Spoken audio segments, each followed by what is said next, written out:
Hello everybody, welcome back to 10 Minute Reviews. Jason here, bringing you today's video. As always guys, please hit those like and subscribe buttons. We've got a ton of content that we come out with. We try and review as many books as possible. Also, don't forget to check the links down below for links to today's book, any other applicable links, such as our Discord channel, and anything else we can think of. Please check it out through the links. One of our fans asked us to set ourselves up with the Amazon affiliates so we could use the traffic through those links.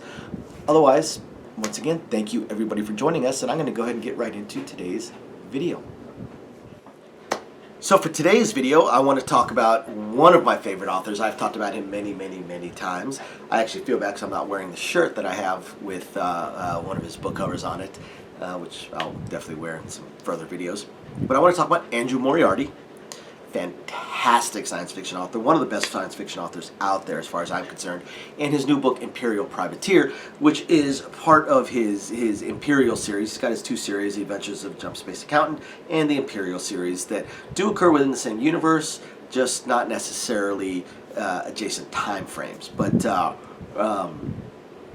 I'm a huge fan of the Imperial series. I'm a huge fan of the Jump Space Accountant series, but the Imperial series really reminds me, with this crew and this kind of eclectic crew that doesn't quite always get along, reminds me a lot of the Omega Force series. So if you're a fan of the Omega Force series, you'd probably be a big fan of the Imperial series. So a lot of our favorite characters are coming back, of course, most of them are the main characters. We have Dirk, our Duke, or former Duke and former Imperial officer, in his once stolen, now no longer stolen ship, and the rest of his very odd crew. Anna, the former soldier, Scruggs, the former rich girl, the scion of an incredibly rich family, Dina, the nature girl, basically that's actually what she gets nicknamed quite a bit, Gavin the engineer.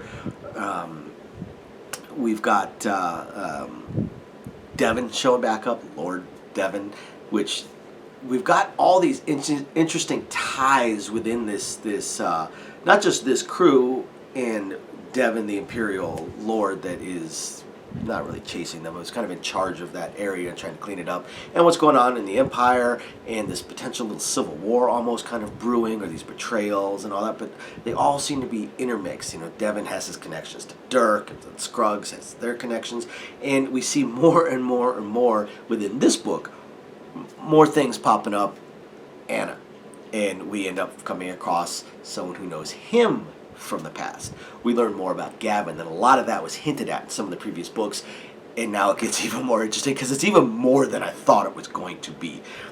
The book itself, for the most part, they're starting out, if you remember from the previous book, they were basically kind of pardoned, or at least Dirk was somewhat, sort of, a little bit, kind of, sort of pardoned for the warrant that was out for him. Of course, there's warrants from other governments out for him and for the rest of his crew. Pretty much the crew as a whole isn't really welcome anywhere because they all are wanted by one or two different empires or governments there. So collectively, there's not a single government that is okay with every single one of them.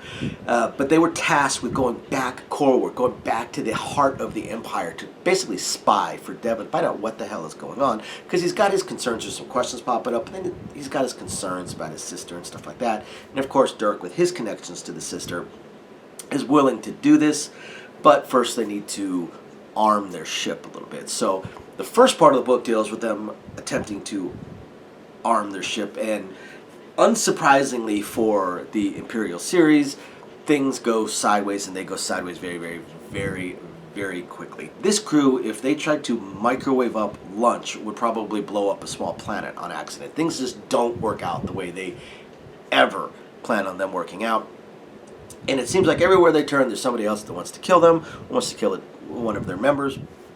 And this kind of snowballs from there. There's a few side plots going on dealing with kind of where we get the term privateer from for the title, dealing with some black flag operations, or almost false flag operations, not black flag, false flag operations, and some more not really counterinsurgency, but more just trying to play the sides off of each other. Definitely false flag, I think, is really the best term I can use for it.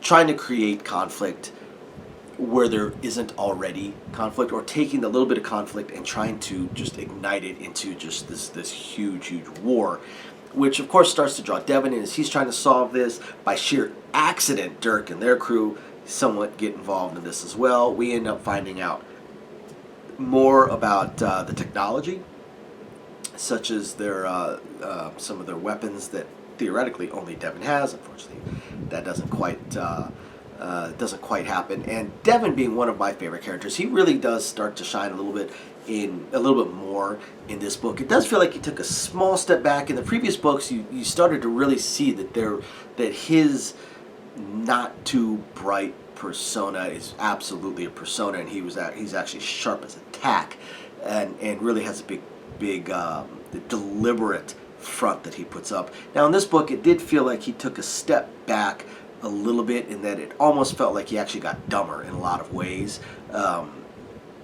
to where in the previous books it was very, very easy to understand why his crew followed him and why everyone was so fanatical following him and had this great belief in him. And in this one, again, it feels like he kind of stepped back a little bit, got a little bit stupider in a lot of areas, while still coming across as this strategic genius. And that's one of the things that is really, really pushed as we get to more understand Devin himself, is that he is not a brilliant tactician. He's a strategic genius. He's the guy that you want to plot out, to tell you how you want the war itself, everything within the entire theater to go, but then the individual battles and individual plans are best planned by the operators who are actually going to do them. And we do get a little bit of that, a little bit of things that kind of help push him back a little bit to more strategic viewpoints, while the tactical side of things is left to people a little bit more capable. And one of the biggest things, and one of the things I really liked about this, is that this one, Devin basically has to crap or get off the pot, and he finally not picks a side, makes a stand. Kind of picks a side as well, but we already knew which side he was going with on that one. But he finally makes a stand. He finally makes his decision instead of dodging it the way he's kind of been dodging it.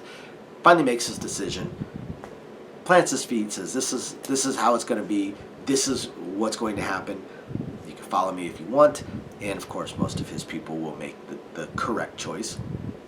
And again, there's all these grand things going on that you could tell are leading to some sort of culmination, but who knows where it is, what it is, or what's going to happen.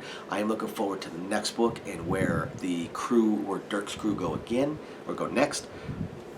Guys, you guys got to check it out. I say this every single time, but Andrew Moriarty is a fantastic science fiction author, and you guys have got to check him out. Thank you, everybody, for watching. We will catch you next time. Bye now.